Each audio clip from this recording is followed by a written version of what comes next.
Welcome back to the GTN Show. Yeah, it was the final big race of the season, the IRONMAN 70.3 World Champs, and the final of the IRONMAN Pro Series with some big money up for grabs. Oh, it was. We also have a 9-year-old running a marathon. You what? Alistair Brownlee investing in Race Ranger. We also have Alex Yee running a marathon. Yep, and some pretty wild new swimming tech.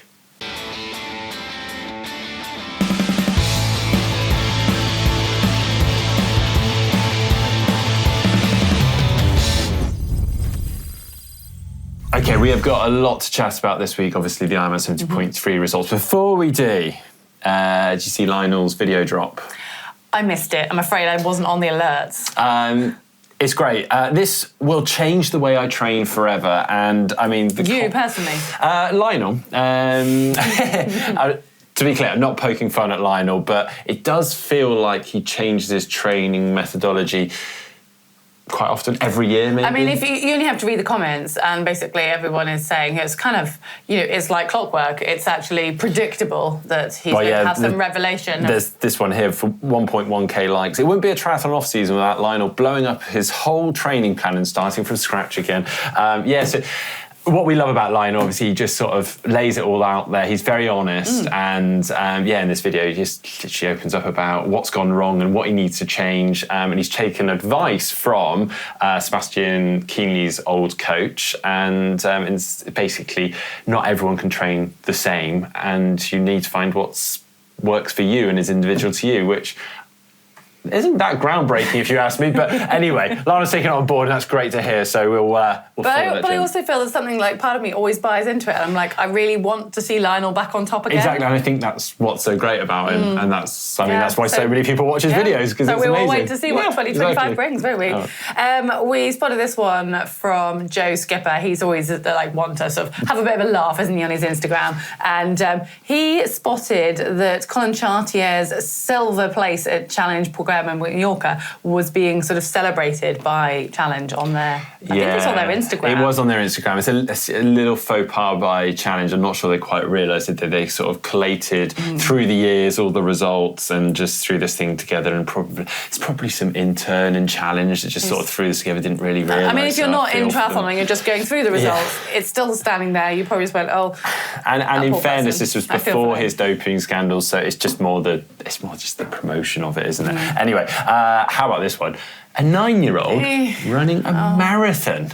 I just think it's really sad. To start with, I was like, oh, that sounds amazing. And then I was like, what am I doing? That's just so wrong. And it sounds like the officials also thought it was completely wrong. And actually, the father of the child has been banned for 3 years. So he was racing this marathon with his bib on, with his number that he'd entered, and his daughter was running along with him. Now, apparently, towards the end, the last few K, he got too tired and wanted to stop. So took his number off, gave it to his daughter, and encouraged her to finish, which she did so, although apparently the organisers tried to pull her out, and the father stopped them pulling her out, and she crossed the line and completed the marathon. Yeah, and he said, well, in his defence, they've been training for it for years or months. I mean, she's 9. She was well prepped, and doctors had said it's okay. The doctor and the coach. I mean, let's not name names, we don't know who it is anyway, but my goodness, don't get anywhere near that doctor or coach, is all I say. Mental. Sad. Anyway, Daniela Reef picking up yet more awards, and this one's pretty cool, from Red Bull. So she got the Golden Legend helmet from Red Bull Switzerland, with basically all the accolades on this gold That is Red Bull a pretty helmet. awesome thing to have on your mantelpiece, isn't it? It looks beautiful, and just what a lovely reminder of her incredible her career, I should say.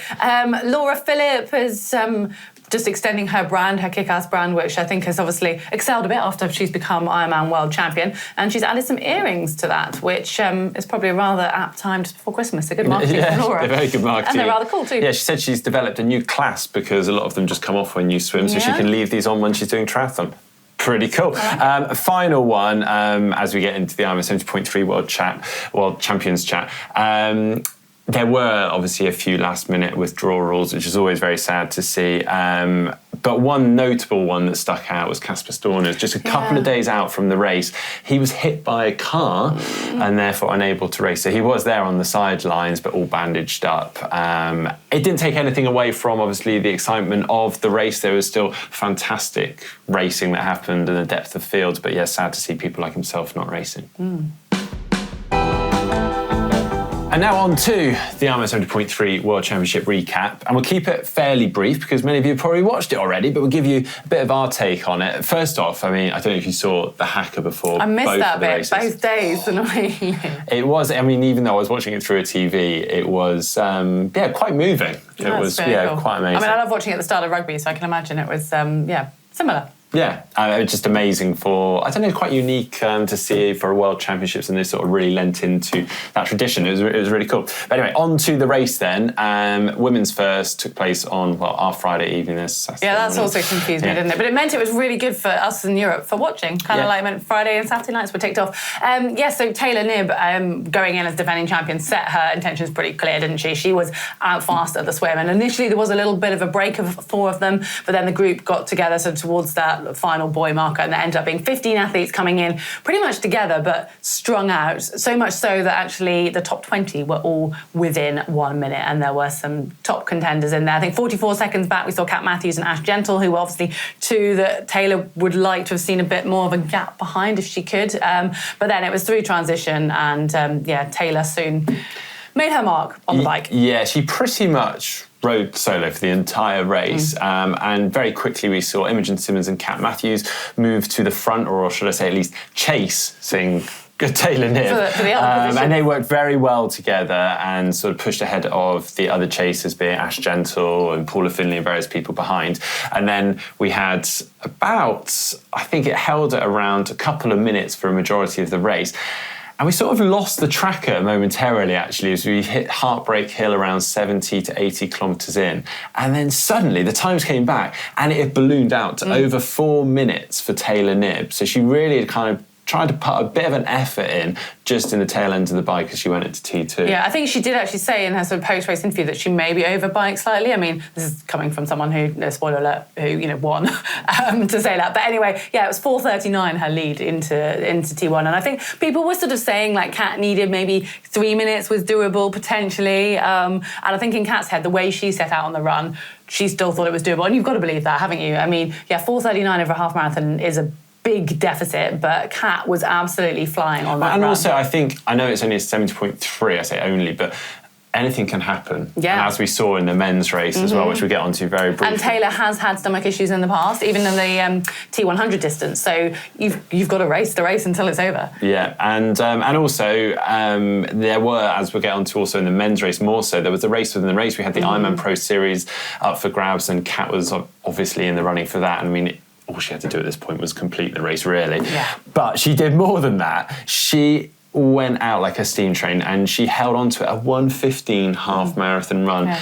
Wasn't quite enough to catch Taylor Knibb, but she did a blimmin' good job of it and finished, was it a minute? Minute 15, I think. I mean, watching it, I genuinely thought, like, she's going to do this. This is, like, crazy, the way she was just eating into that deficit. And I guess Taylor, maybe having biked hard, was pacing herself and would have had the times, being fed back to her. But I just think, both of them, true champions. And then we also obviously had a big race going on for the final podium position. Imogen Simmons held on to it for a long time. It looked like Julie Deron was actually going to move up into it, and then she faded, almost kind of looked like she went out a little bit too hard, and Ashley Gentle came through in the latter stages to take the final spot on the podium. Imogen Simmons in 4th, and then Julie Deron taking the 5th spot. We might as well read all the top 10 out. We had Paula Finley in 6th, Ellie Salthouse in 7th, Caroline Pohl in 8th, Tamara Jewett, who ran through from way back into 9th, and Grace Tech in 10th. And actually, amazingly, Kat wasn't the fastest runner on the day. No. It was a 1:14. that came from quite a way back in the field, Danielle Kleiser. I know. Wow. Incredible. But her swim was obviously off the mark. But hey, that running is impressive. Yeah, well, over onto the men's race, again, started with a haka, very moving. And yeah, again, the swim was on. And interestingly, we had a name we haven't really heard of before, Greg Harper, who is an NCAA swimmer. He made the most of that, and he led that swim out. Actually, it looked like he put a real effort in at the end to make sure he led the swim out. He had a small gap on the rest. 12 seconds, I think. Yeah. The effort. He did sort of go back quite quickly, but hey, why not? I think watching it was just nice to sometimes appreciate just really strong swimming, and just watching that incredible turnover he had. It was like, the open water style was spot on. Yeah, but we had the main athletes we would expect there. Hayden Wild, Carl Smith, Rika Bogan, Ellie Geens, Henry Schumann as well in there. So they formed that front group, and then we had a big group of chasers actually, and that sort of all kind of strung out and whittled down. But I think there were about 9 of them that formed the main chase group. Christian Hogenhaug being one of the strongest in there, Matthew Marquardt. And they were really working hard. And there was a small time gap for a long period of time. Yeah, well, Matthew Marquardt, actually, you mentioned, he was obviously one of the contenders to actually win the Pro Series. And we're talking about that another time, I think. But, he was suffering with cramps in his quads, and it must have just been, he battled on but did get dropped from that group as a result of that. But it must have been a tough day for him. We're coming to the end of the bike, and it looked like Hayden had a bit of a game plan on. He really attacked the end of the bike, came with a small advantage into T2, and I'm talking quite small. But he then took off like a rocket. It was insane. Yeah, it was like whatever view they showed us, whether it was a drone shot, whether it was side on, whether it was just a passing shot, we're kind of like going like, what are we watching here? Are we watching a WTCS race? It was crazy. Yeah, so he announced prior to the race that he was going to try and run a 105, maybe even a 104 on a good day. And he ran that first kilometre in, I think it was 250 or 255. He wasn't alone, actually. Helle Geens also ran similar split, Kyle Smith, Leo Berger. They were all sub 3 minute per K for that first kilometre, and it didn't really ease off massively. He sort of kept going at this low 3 minute per K around sort of like the 305, 310 for the first few kilometres. It was absolutely mind-blowing. Yeah, it was. And I honestly, we were chatting about this beforehand, I just thought, wow, this is just a masterclass. Like, the 105, let's see this happen. This would be really cool. And it wasn't a flat course. You could see the hills on that. It was Carl Smith who was, I guess, the first victim to fall out of the podium slot. He ran incredibly well and incredibly consistently, but Leo Berger just had that extra gear as he passed him. And then it was, in a sense, a WTCS podium, wasn't it? The three of Hayden Wild, Jelle Geens and Leo Berger. It changed, but it was those three that ended up on the podium. Yeah, and I think a lot of people sort of thought, Hayden Wild's got this. He looked amazing. Definitely. And he did look amazing, but he started to crumble. And I think just Helle Geens just almost seemed to come from nowhere. He stepped it up another couple of gears and came through in the final few kilometres, handful of kilometres. I know when you're going to make a move, you've got to be decisive, but that was just insane. They were like, he's coming. And I think they had Kat on the commentary at the time, and she was like, he looks like he's strong. And he just flew past him. And I know you kind of do that initially, but he just carried on flying past him. And I think within a kilometre, he went from 50 seconds behind, 50 seconds in front, or maybe it was within a mile, it must have been. But it was absolutely crazy running by Jelle Geens. It was so impressive. Yeah, so Helle Geens took the win, ahead of Hayden Wild in second, Leo Berger in third, Kyle Smith fourth, Justus Nieschlag in fifth, Henry Schumann in sixth, Rika Bogan in seventh. He looked like he was struggling towards the end there. I will say a big shout out, Harry Palmer, eighth, friend of the channel. That was an amazing There was a good race going on back there as well, actually. Gregory Barnaby in ninth, who was also running very hard because...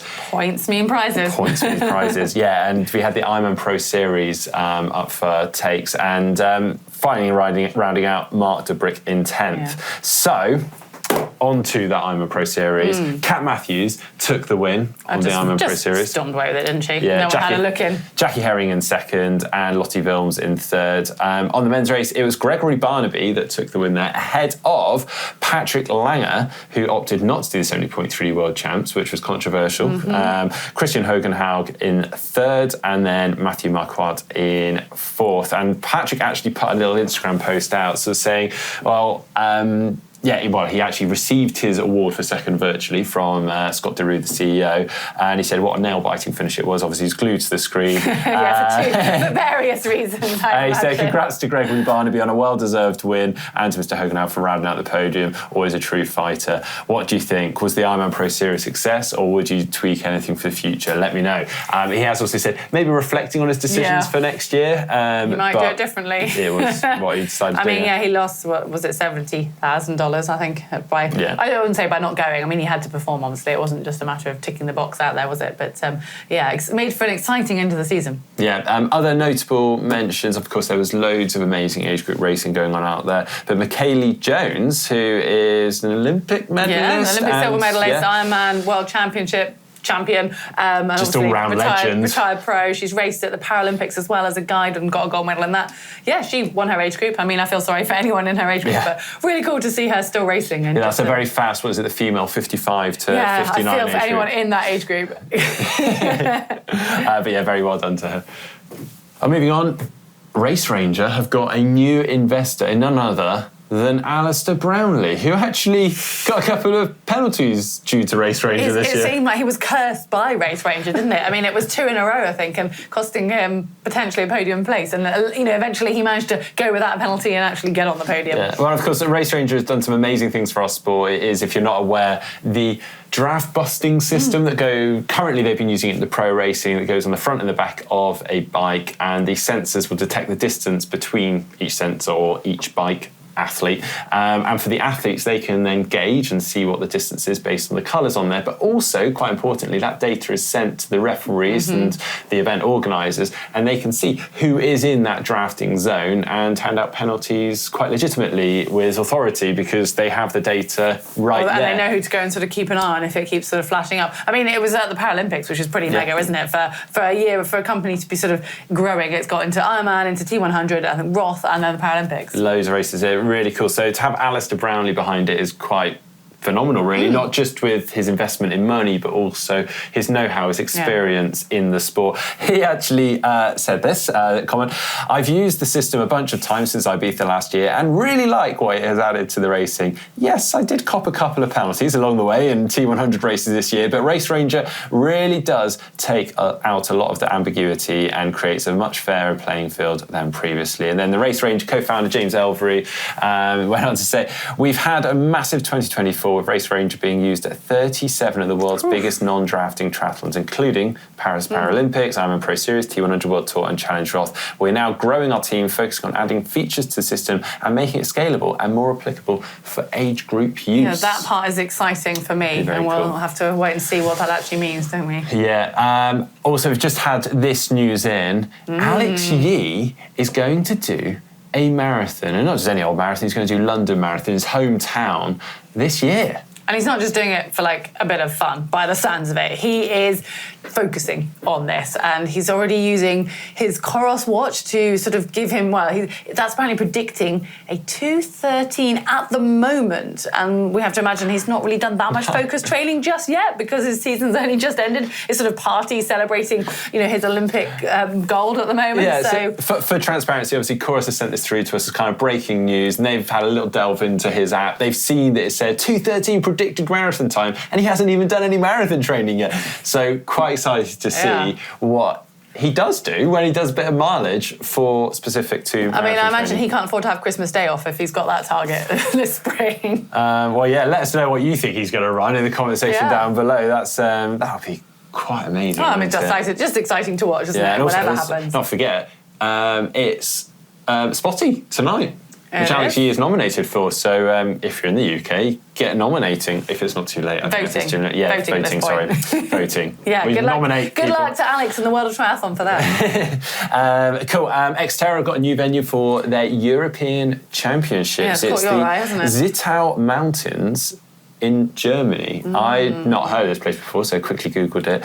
I think I want to race the European Champs now. It is quite amazing. It's situated in the southeastern border between, it's Germany, Poland and Czech Republic. And actually, I didn't realise this, is hosted triathlon racing for 25 years already. It's quite a stunning terrain and just area. It's also going to play host to the inaugural XTERRA Youth European Champs after the success of their youth World Tour and World Championships this year. So that's pretty cool. Yeah, get the mountain bike back out again. And we now have some winners from our recent giveaway with Precision Fuel and Hydration to announce. And 3 lucky winners have won a $100 voucher, as well as the new PF&H Top Tube Aero bottle. And those winners are... We have Difan Penfold, Anthony Brosnan and Aldo Dimitri Argento. Well, congratulations. Quite a nice Christmas present in advance. That is, isn't it? Nice, well done. And now for What's the Tech, and first off we have a new bike. Very excited about a nice little glimpse of this, haven't we? This has been leaked from a Pro Tour training camp out in Calpe. It's the Bianchi TT bike. No word on what it's going to be called, but quite an interesting front end, just kind of like the detailing as it's sort of like the car, how it's sort of like cut out into the frame, the sort of like lines coming back. It does look like an amalgamation of a few different bikes, doesn't it? I hear you, I can see what you mean there, yeah, definitely. They are all going down this sort of like quite wide fork sort of design, aren't they? But yeah, quite a change for the Bianchi TT, I'd say. It's quite cool. Interesting to see, yeah. I just always love the colour of the Bianchi bike. I'm just a sucker for that. Now we've got some swimming bits of tech, a couple of bits for you. Both from Sumarpo, a brand I hadn't really heard of before. I hadn't at all. And they've got their new Prana Core wetsuit, which features bioskin technology. Would you like to hear what bioskin technology is? I mean, tell us, Mark. Basically, they've mimicked fish scales. Because, as we know in cycling, like a fish. Exactly, and as we know in cycling, smooth surfaces actually create drag because the airflow, or in this case, the water, sort of stays on that surface, and that creates drag as it sort of comes to that tail end off the body of the swimmer or the cyclist. So they've texturized the surface with fish scales, like fish do, and therefore it disrupts the water flow and reduces drag. Are you going to stop shaving your legs now then to swim faster? Maybe, yeah. Would you like to know the price tag for this? £964. Well, sticking on the same theme, we move to their version of a swimsuit. And first of all, I'll hit you with the price and then we can kind of talk about it. But that is £482 for this swimsuit. However, it's pretty funky looking. It does come with sleeves, so you're getting a bit more extra material. It's a lot of the same marketing spiel. I'm not as good at marketing as Mark, so I'm not going to go into the full, all of the nano SCS coating, which apparently enhances your hydrodynamics, but more to the fact that it's designed on the Aurora colours, and it just looks really funky, doesn't it? I will give you that. I mean, I'd wear that, to be honest. Yeah. It does look good. I bet you would. I'm not sure they've done their market research, though, because they're trying to appeal to triathletes and performance, but I think a lot of triathletes would prefer some buoyancy in their legs. I know, it's the wrong end, isn't it? But you would look good doing your triathlon. So, hey, yeah, there we go. And now it's time for Tri Spy. And last week we had this close-up picture and Would you have guessed this? No. And I actually did have to ask when I was looking through the script when we were working on it earlier, I was like, who was it? As many of you know, we sometimes throw this over to our camera operators and editors and let them surprise us, and they picked this one. I mean, I did know it was going to be a hard one. I knew that we were... Did you? I did have his name, but I also I think I was leaning more towards one or two others, which people have said. So we'll read them out. So we had Javier Gomez, Gustav Eden. We had a couple of Alistair Brownlees. He was one of the ones that I was thinking... I can see maybe Alistair. I can't see the other two. Frederick Funk, can't see that, I'm sorry. A couple of Alex Yees. No way, not Alex. No. But we had a lot. I'm amazed. Of Tim O'Donnell's. Yeah. And it was Tim O'Donnell. In fact, George Silvino said Tim O'Donnell, and I'll go one step further and guess the photo is from Kona 2019, second place finish. Well, George, you're wrong. It was Kona 2022. Ha ha ha. Trying to be smart there, weren't you? I mean, yeah, good effort though. I'm amazed at how many people got it. You know what? If you ever think you know where the photo was from, try. Just throw it in there because we love that. Mark won't laugh at you next time. I won't laugh at you, I'm sorry. That was really uncalled for because I love the effort. But this week we have got this Tri Spy. We've gone from the eye to the mouth. Do your best. Say what? Okay, this week I'm going to hand this one over to Mark because I feel like I can't really add too much comment because it blew up on you and James and your pronunciation last week. And I'm not saying I would have said any different. I'm just saying these are the comments and you picked a few out. You say blew up 2 comments, but okay, well, you know. They were they hurt. They were vocal. They really hurt. These 2 people were vocal. They were absolutely valid. They're on our pronunciation of Taupo, and I will admit I fell foul of saying Taupo again, which I knew was wrong. And actually, we were midway through filming. I was like, we've gone down this route again. We've said Taupo, but we're too far in now, so I'll just have to commit and. Quite rightly, you guys pulled us up. So, musical fisheries, great content and summaries as usual. Just a heads up on pronunciation. Taupo is pronounced as Taupo. Very polite and nice. Taupo about is it. pronounced as Taupo. Yeah, or Taupo, exactly. Also from John McKenzie, love your work, team, but can we make a concerted effort at pronouncing Taupo correctly? Ironman and many of the other athletes have made an effort to do so recently, which is great to see. And they go on, yes, I'm very sorry. We will do better in the future. Maybe I'll get it in my 8th year of being I know, I here. feel like whenever there's a race there, we sort of get our head around it and then we forget the rest of the year and you just read what you see on paper. But to add insult to this, 88JHS has picked up on our pronunciation of Nike. Although I struggle with this one. It's like Adidas, Adidas. I'm not American. I don't say Adidas or anything like that. Sorry. Or Nike. Americans, if you're American, let us know how you say it if it's like that. Sorry. That's it's Nike to me. I mean, Adidas. I must admit, as a kid, all I ever heard was Nike for probably until I was a year or two into working at GTN. So if you've had 30 odd years of saying Nike, it's really hard to change. And I'm not saying anyone's right or wrong. Should we wrap this up before we should wrap it up. And actually, we've got some really cool stuff coming on the channel over the Christmas period. First off, this weekend, we have got the GTN boys all doing a 5K running race. Yeah. As many of you may have seen, all of them kind of got stuck into running recently. You've been inspiring them, Mark. Yeah, all of them are running, and we've managed to not far off get all of them to do a 5K against one another. A couple of people missing, but a lot of fun. Yeah, and also stay tuned for our Christmas show and our New Year's show, which are both landing on Christmas Eve and New Year's Eve. Oh, yeah. And also, we're almost at 1 million. So if you're not subscribed already, please do so. Hit that button. See you next time.